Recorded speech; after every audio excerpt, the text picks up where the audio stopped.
Hello, my name is Rob Plank, and today I want to talk to you about the Raspberry Pi.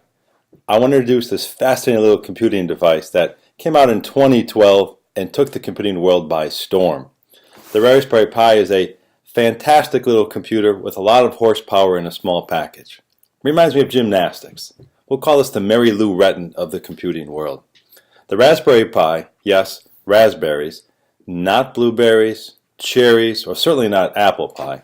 Apple is covered by our friends at Apple, but the Raspberry Pi, which came out in 2012, this little tiny computer cost only $35. A couple years later, we got the second version, and just last year, the third version, Raspberry Pi 3. Each version adds more specifications and/or faster computing ability. We now have a 1.2 gigahertz quad-core processor in the computer, 1 gigabyte of memory, micro SD card where we can add our own memory into it with the micro SD, along with 4 USB ports, wireless N, Ethernet, HDMI, and a 3.5mm audio jack. Sorry, Apple folks, those of you with an Apple 7, no audio port for you. This little computing device comes together, as I mentioned, for a low price of only $35. At that price point, what you're going to find is a computer that can do quite a bit, usually through a Linux environment. We will explain that in a little bit. Keeping the price low is a thought process as well that more than likely in 2017, many of us have those accessories we need to complete the Raspberry Pi. The base unit does not include a keyboard or a mouse. You must connect it to your own monitor. You don't even get power to the device. You need your own power supply. You need your own memory card to store the information. More than likely, many of us have these things laying around our house. For example, a typical USB keyboard and mouse, easy to come by. Micro SD card slot, probably from an old camera or maybe an old computer you had, more than likely an old smartphone you're not using, had an SD card in it. We could borrow that SD card and push it over to our Raspberry Pi.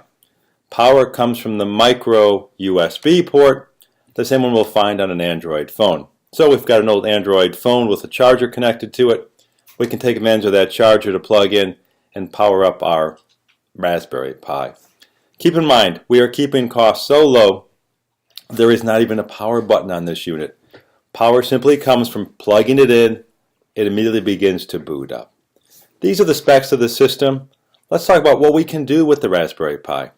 Some of my favorite projects include a media library.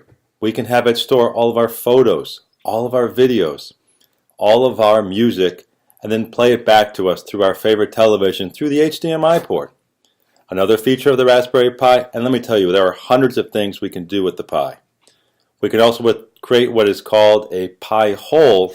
The Pi hole connects to our router in our house or our business. When connected to that router, it will block all of the traffic we're trying to avoid, i.e., could it be websites that have marketing materials, trying to sell us something, pop-ups, things of this nature. The great part about the Pi hole is when it's connected to your router, all devices on the other side of the router, your computers, your laptops, your tablets, your smartphones, will see or not see a lot of those sites as they get blocked. Another example of something we can do with the Raspberry Pi, a retro gaming device. Because retro gaming, going back to some of the original Nintendos and Atari, took a lot less computing than today's needs.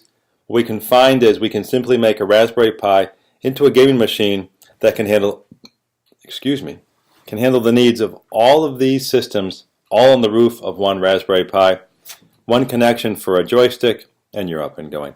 Again, I am giving you just a small sampling of the world of the Raspberry Pi. There is so much more it has to offer, but I want to just scratch the surface and get you excited about this device. Thank you for watching. I hope you'll dig in further with the Raspberry Pi.